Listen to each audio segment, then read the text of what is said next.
Na úvod povedať jednu dôležitú informáciu.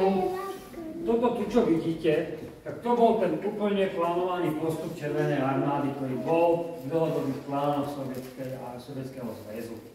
Oni v tomto priestore, čo sa týka severovýchodného Slovenska, a nielen svojho severovýchodného, ale vlastne celej tej severnej hranice, Sovieti absolútne vôbec neplánovali útočiť smerom na Slovensko.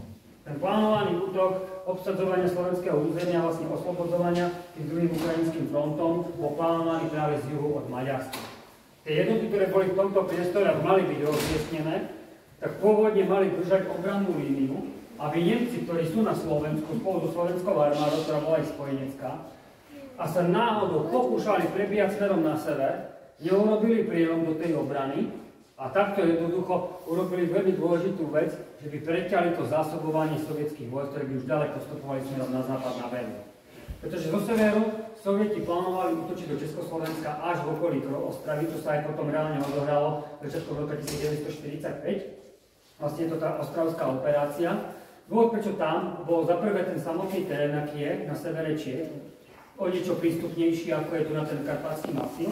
A za druhé treba uvedomiť aj to, že v podstate v okolí Ostravy je známe svojím nerastným bohatstvom, ktoré bolo tiež dôležité na toto získať. Preto ten plán mal určitú logiku, pretože dostanete sa skôr na západ, obsadíte veľmi dôležitú hospodárskú oblasť, ktorú Nemecko reálne využíva a de facto ho od toho odstrihnete.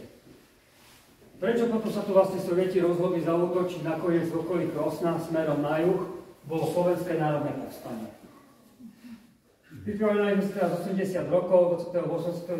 augusta, boli vlastne pripomienkové tieto udalosti v Banskej Bystrici, kedy už vlastne viem, že kolegovia 8. augusta v Banskej Bystrici, keď prezentovali domové zbrane, robili sa rôzne sprievodné aktivity ku tým oslavám, ktoré sa odohrali 29. augusta.